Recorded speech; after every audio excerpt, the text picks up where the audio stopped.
Hello everyone, আসসালামু আলাইকুম বন্ধুরা। তোমরা কেমন আছো? আলহামদুলিল্লাহ, তোমাদের দোয়া এবং আশীর্বাদে মহান আল্লাহ তাআলার রহমতে আমি ভালো আছি। আবারও চলে এলাম একটা নতুন ব্লগ ভিডিও নিয়ে।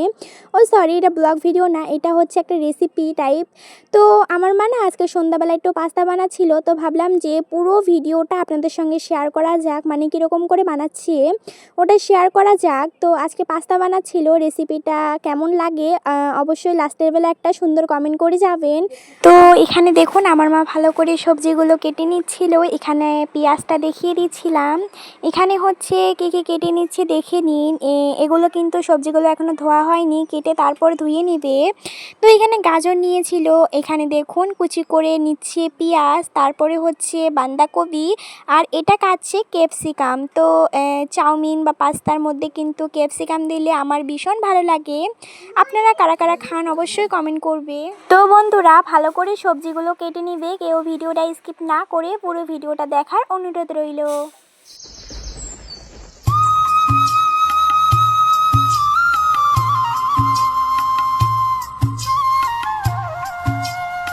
তো বন্ধুরা আমার মা সমস্ত সবজিগুলো ভালো করে কেটে নিয়েছিল, এবার কিন্তু সবজিগুলো ধুয়ে নিবে। আর এদিকে কিন্তু ইন্ডাকশনের মধ্যে পাস্তাটাকে সিদ্ধ করার জন্য এখানে রেখে দিয়েছে। তার সঙ্গে এবার কিন্তু সমস্ত ভেজিটেবলগুলো ভালো করে ভেজে নিবে। পুরো ভিডিওটাই সাথেই থাকবেন কিন্তু।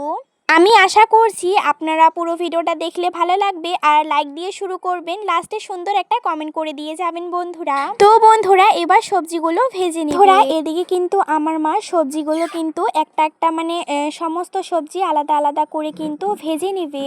প্রথমে ক্যাপসিকামটা ভালো করে ভেজে নিল, এবার কিন্তু গাজরটাও ভালো করে ভেজে নিচ্ছিল। তো গাজরটা কিন্তু একটু হালকা আছে করছিল লাহে লাহে, তার কারণ গাজর তো সিদ্ধ হতে একটু সময় লাগে। তো ভালো করে মানে না ভাজলে খেতে কিন্তু ভালো লাগবে না। আমার মা কিন্তু সবসময় এরকম করেই বানায়।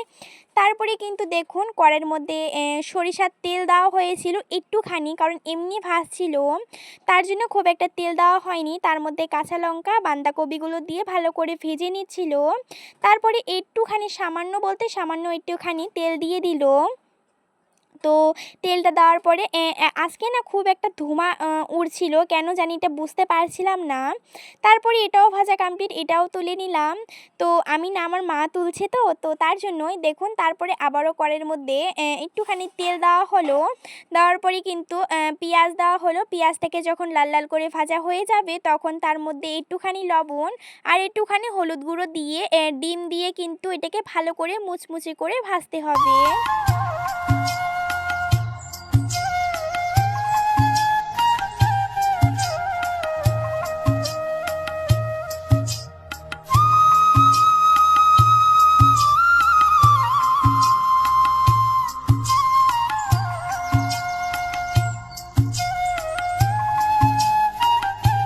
ডিমটাও ভাজা কিন্তু হয়ে গিয়েছে, এবার কিন্তু ডিমটা তুলে নেবে। আর সবজিগুলোও কিন্তু ওইখানেই আছে।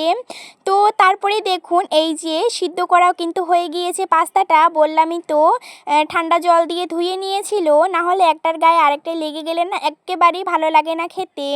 তো তারপরে কড়াইয়ের মধ্যে তেল দিয়ে দিয়েছিল, তারপরে কিন্তু কুচানো পেঁয়াজ দিয়ে লাল লাল করে ভেজে নিল। তার মধ্যে দিয়ে দিল হলুদ গুঁড়ো, লঙ্কা গুঁড়ো, তারপরে হচ্ছে এই জিরা গুঁড়ো দিল, ধনে গুঁড়ো, এগুলো দিয়ে দিল। তো এগুলো দিয়ে দেওয়ার পরে ভালো করে এটাকে কিন্তু লাল লাল করে ভেজে নেবে। তো ভেজে নেওয়ার পরে ওই যে পাস্তাগুলো কিন্তু এর মধ্যে দিয়ে দিবে। এর মধ্যে দিয়ে দেওয়ার পরে কিন্তু এই পাস্তাটা কিন্তু এই যে পেঁয়াজ তারপরে মশলার মধ্যে কিন্তু ভালো করে লাগার জন্য ভালো করে নেড়ে নেড়ে নিবে।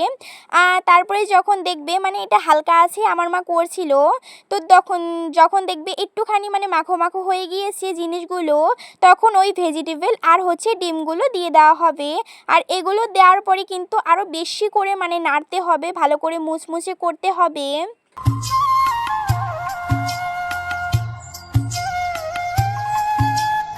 পাস্তার মধ্যে একটুখানি লবণ কম হয়ে গিয়েছিল, লবণটা দিয়ে দিল।